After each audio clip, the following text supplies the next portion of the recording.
up, sexy people of the internet? It is Dave, it is Duncan, back from Metal Epidemic for another album review.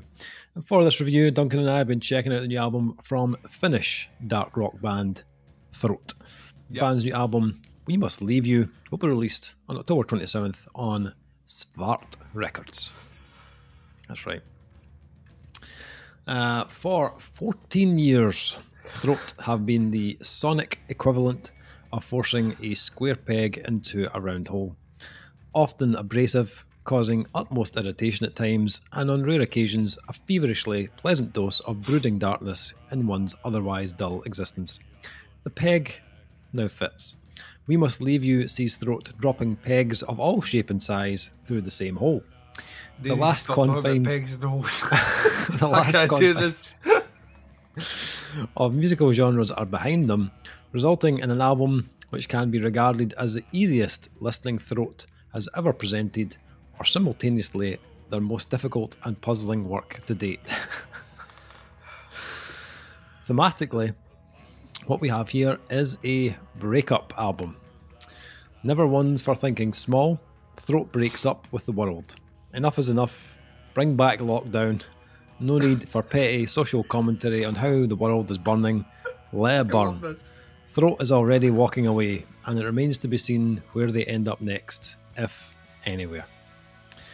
Breakups always require dramatic music, and We Must Leave You more than fits the purpose. Throat have already hinted at new directions and new sounds on their previous two albums, but here it all breaks loose. We Must Leave You was written over a few years and finally recorded in 2023 at Tonehaven Recording Studio with Tom Brook and the band's own amplified human audio. Once again, Andrew Schneider mixed the album at Acre Audio, and Carol Saff handled mastering duties at Saff Mastering. So, cast your mind back to 2021, Duncan, when we were smiling less on Throat's last album, also on Svart Records. Were we smiling less in 2021? Well, interestingly, we both came out on the same grade on that release. We had out of the three of us that reviewed it, we had the similar kind of feelings. The other reviewer did not. Above or below us? He was way above, as high as you could go. Right, we both kind of gravitated to a selection of songs, but maybe not others on the album. So Throat have returned with this new album, We Must Leave You. But did it make us smile less or make us smile more? Duncan, that is the question. What about yourself? Let's kick off with yourself. What did you think of We Must Leave You? I literally can't remember reviewing these guys before. Really? Yeah. That's not a good sign. That's old right? age, Duncan. I will also say this, having listened to this album, if even remotely the last album sounded like this, then I am surprised at that, because there's been a change, definite change. Yeah, to me this is very much a Duncan album, right? Had the previous one been very much a Duncan album, I would have remembered it. Right? So, Throat. The name of the band. Yeah, alright, okay, we're starting there. Much more aggro, much more aggressive for the Throat than what the band actually sound like on this release. So preface that, because obviously they've got like 14 years behind them. I really didn't know what to expect here. Even after Negative liked the opening track, I was kind of a little bit not perplexed. I was a little bit apprehensive in that they had shown me like a side of their music in the intro, which kind of had this kind of broody, kind of almost avant-garde sort of 80s, had kind of retro, kind of weird almost drum machine sounds and like kind of like reverby guitar, which like there was an amalgam of different sounds which almost felt like they were kind of at odds with each other. But there was atmosphere. It was dark. It was dank. It kind of oppressive like a cloak. And I was curious. Okay. This album just continued to get better for me. So, like what, all layers and graces away at the side here. I have a part of my listening tastes. I'm an eclectic listener of music, right? I know sometimes that upsets people. They just want me to talk about one thing, like, you can't believe you like this album, and don't like this album. It's just a lot of shit, right? I listen to a lot of different things, right? Yeah. And there are certain genres of music that really, really, really imprinted myself because of the time period I grew up within, and also what I grew up listening to, like it was in the household, etc. There's a period towards the kind of middle to late 80s where music itself got like a bit darker. It was almost a rebellion against the prosperity that people were experiencing, that kind of 80s capitalistic nature, where this kind of goth, broody, new romantic, weird darkness, like you could hear it because like bands like Depeche Mode went from, you know, singing the happiest songs in the world to just being this really, really fucking dark sounding nihilistic band. And I think there was a part where a lot of bands went through that, and that particular element is something that's always really attracted me to that era. Yeah. Throat have this, right? Throat have this locked in here really, really, really tight. And they're joining great company. There's a lot of bands that are doing this. So you could argue that a band like Beastmilk, now fucking Grey Pleasures, have really paved the way, you know, kind of almost set out the blueprint template for how to do an update of that sound, but enough that bands can bring their own elements in. And that's what you've got here with Throat. I mean, it's no surprise that they're from the same part of the world, but the sound here is tinged in this kind of darker, kind of post fucking new romantic, post punk, post goth sort of flavour. It's oppressive. It's atmospheric. It paints a picture. This picture is all greys. It's all greys and blacks. There ain't no light getting in here. And it comes from several different facets of what the band do. Comes first and foremost from the vocals. Vocalist has a really interesting baritone voice, which I love. So it's kind of it's kind of really, it reaches a range where I've got range, Dave. Just never given me the opportunity to do it. Where it's kind of almost spoken wordy, but there's melody behind it. So it's kind of like if you took Kavost from Grey Pleasures and made him sound like Pete Steele. That's the range, you know, like that's the range that it sits in.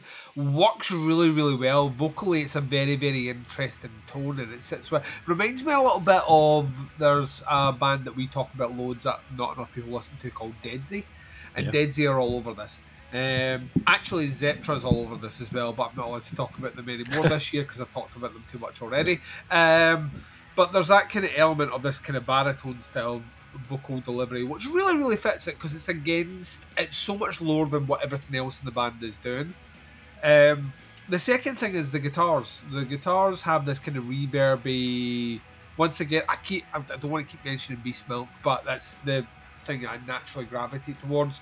How those guitars are done with that kind of almost reverby Americana style of playing. It's over a lot of what they do here. Even when the guitars go distorted, it's still in there. So it never really leaves a sound. And I love it, which is ultimately where I waited today to listen to this. I listened to this 5 times. So it's 40 minutes, and I got through it 5 times because I was kind of absorbed by it. The tracks are deliberate in length, in that once you get through the intro track, which in itself is almost 3.5 minutes, that's how fucking confident the band are. The tracks range from anywhere from about 6 minutes through to the closing track at 7 minutes. And they give like different sides of this kind of 80s goth, post-punk, new romantic sound. But they add elements of... You only have to listen to a track like The Transaction or Trespassing to get those industrial elements from the time. I'm thinking about things like Skinny Puppy from back in the 80s. Or even something like the first Nine Inch Nails album, Pretty Hate Machine. There are those elements where you get those sims and just are very much of that era. And they fill things out. They conventionally go for a very deliberate pace as well, so nothing's rushed at all here. It is, I mean, metronome wise, I don't think it moves that many beats per minute between songs, to be honest with you, but they vary them up enough. Some songs air more on the bleak, some air more on the kind of semi-bleak. Nothing's ever cheery on this one, and it flows through it. Musically speaking, it's produced incredibly well. The guitars have a lot of tone and atmosphere. The bass is rich and vibrant. The drums have, once again, that kind of live room feel about them, which really works. The drum machine sounds, or what they're using synth-wise, also work really, really well with it. And it powers along. It was chugging along for me on the first listen in a way which felt really satisfying. By the time Trespassing and finished, I was already in. I knew I was going to like this one. I knew there was no issues. We had something here that was going to make me happy. And then Hearsay of Heresy kicked in, which is this big old... And we've already mentioned this guy, which is kind of weird because you mentioned him and I hadn't put it together in the previous one. Kind of Nick Cave in the bad scene, sort of like Red Right Hand sort of vibe. Yeah. Which I really liked. Deliberately plucked, like pan-muted guitar playing, like kind of almost kind of spoken wordy sort of stuff, lots of like weird effects and all the rest. There's a track that builds and builds into The Tiny Golden Murder, which is a fucking great name for a song. Yeah. This track is just the tits, man. Honestly, this album finishes so fucking strong, like so strong. It's one that captures, I think, the best elements of what the band has, but amplifies all the stuff that you didn't know you needed. It's also the one that feels most like a kind of Grey Pleasures track. Yeah. You know what I mean? But not in a bad way. I don't mean that to say that they are copying someone else's sound. It's in the same genre, but it still sounds very much like Throat, which is really, really, really cool. Huge chorus, like massive chorus. It's him like leaning away from the microphone, doing his vocal line, you know what I mean? Because he's shouting that much vocally into it, and the way it's all produced and mixed in together, it's awesome. Closing track for me is Where My Titties Got Hard. That's right, nipples went out like chipolata sausages. It's all erect and shit. Valedictory is a Duncan song. You know what I mean? This has got moody loopy synths, builds and builds. It's the track that's unlike actually everything else on this one, and that is predominantly clean. Also, it's a deliberate choice. You know, like everything here has an element which feels like more reserved and layered. The synth work is fucking incredible. It's so good. It's so good.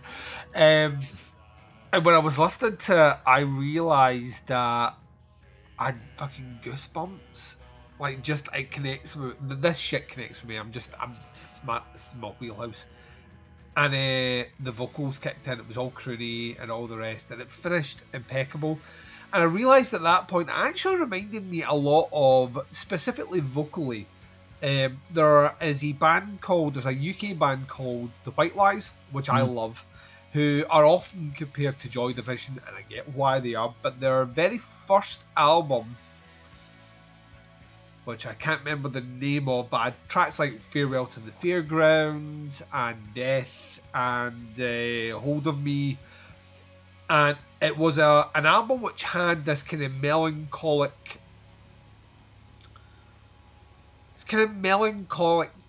positivity, like marred down, and lyrical content was inherently bleak. Like just a very bleak album. And vocally, the vocalists sound so fucking alike. It's scary, and it kind of reminded me of that. And that this album has a feeling of, even from what you've described in the kind of notes from the PR company there, it does feel very much moody and kind of remorseful and final. That end track is full of positivity, man.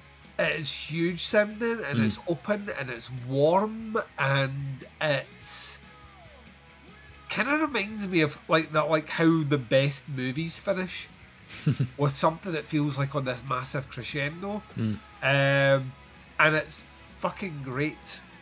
And as a whole, this album is fucking great. It's just it's an awesome journey. You start off with weird sounds and loops and things that almost sound like a symphony tuning up their instruments, and by the end you're hit with this like incredible crescendo of splendor. I can't believe I've forgotten that we've reviewed something by these guys. I can tell you now, it's not a patch on this. I would remember them. This is fucking awesome. Love it. I absolutely love it. I've gorged myself on We Must Leave You Today in ways that this is a Duncan album. This is like if you were like, see people like, I thought Duncan would really like this. This is a Duncan album. This is how you get me in the door, and these guys have fucking nailed it. Nice. I gotta say about that, Dave. What about you? You moody, like scored the same as me last time, but could remember the band. Damn you, younger memory. Yeah, still like a very fascinating band.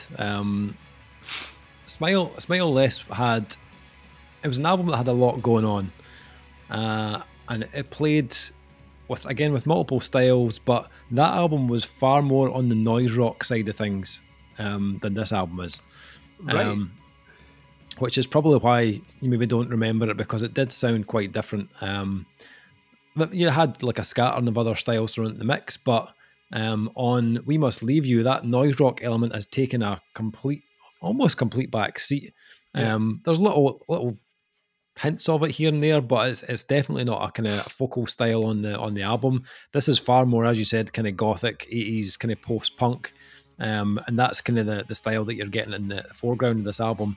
That kind of post-punk kind of ambience was on Smile Less, but not as much as it is here. Like, it's far more potent on this album. And this album still has like noisy and kind of dissonant parts on it, but stylistically this feels like they've definitely pivoted towards something gloomier and a bit kind of grander in size. The industrial sound, which they flirted with on the last album on tracks like Home Is Where the Heart Is there a little bit on this album, especially on the opening track, but they don't like really flirt with it that much throughout the album. There are some electronics and synths, as you mentioned, though, however, and I think that's an absolutely great decision to use that on this album. They work brilliantly on the release. I think that it makes this sound much more open, much more spacious, also kind of ties the album well together, which was one of the kind of main issues I had with Smile Less. And as far as I remember, Smile Less didn't have really any kind of huge kind of electronic moments on it either. Just that big face humping bass that was on the last album, that was the thing that kind of stood out. That bass is still here, but it's not quite as metallic sounding on this album. Still, also might explain why our former colleague scored it higher, being a bass player. Absolutely. It still sits quite high in the mix, so you can still hear it very audibly, and it gives the tracks a lot of drive. And again, this album, like Smile Less, has tracks that feel more the kind of single type tracks, but there's probably more of them this time around. Tracks like The Transaction, which has this like kind of pulsating kind of electronic loop through it, and an almost kind of like Pete Steele infused kind of chorus, or Tiny Golden Murder, which I think was the last single they released, which is a phenomenal track. And it has a real kind of vocal hook that you'll grab onto, which is very 80s. Remind me a little bit of Simple Minds, actually, vocally. And there's some clever kind of like background synths to make certain sections of the track have more of a build-up or a climax. Speaking of which, obviously there is a few Beastmilk similarities in there as well. Right. You're just linking things like a fucking mad scientist. What? Yeah. You've then got tracks like Hearsay of Heresy or Valedictory, which are a little bit more slow burning in their delivery. Maybe not quite as like kind of hook driven, but Hearsay of Heresy does sit in an area of the album that kind of works as a connector into the last two tracks of the release, Tiny Golden Murder and Valedictory. As I said, I love Tiny Golden Murder. It is probably my favourite track on the album. I loved it. My first listen, I didn't love the closing track. I was... Oh, we're going to fight here. Hold. I felt like on that last track it was building to some type of kind of crescendo, and I felt like it never really happened. And it started to... When I heard that, I was like, was that a track or was it like a really long outro? Or I'm not entirely sure. Had some really cool synths, and I liked the kind of echoing vocal lines, but I felt like I was waiting on something the first time I heard it, and then I was like, maybe that's what they intended. In which case, bravo. Nice. So you and bring me back in, Dave. On subsequent listens, I started to kind of enjoy it more. There was I was like, oh, there's actually a slight kind of shift in tone on that last track compared to the rest of the album that I didn't really get the first time round. And then I started to kind of enjoy it more. And the more and more I've listened to it, I don't really have as much of an issue with it as I did the first time round. I do love that they kept that kind of baritone vocal on the album. So they started to use more of that on the last album, on Smile Less. If you go back to like, if you remember this joke, but actually their first album was called Bareback. I don't know if you remember that. We mentioned that. No, okay. Wasted. I'm so allergic to humour right now. I just sneezed. We made the Bareback joke quite a lot. That was their 2018 release. I'm maturer than that. It was very minimal on that album. Then they used it a bit more on Smile Less, and now on We Must Leave You, it's probably the most I've incorporated it on an album, and I love it. I think I don't think there's a massive amount of modern bands out there using that style, so I feel like it kind of sets them apart, and it works incredibly well with that more atmospheric new wave meets kind of post-punk vibe. There is also another vocal tone added, which I'm assuming might be the other guitarist, but it's a totally different register from vocalist Jay Matilla, much more kind of mid to high range, but it adds a really cool contrast to a kind of variety of the tracks on the album. Production is captured very well.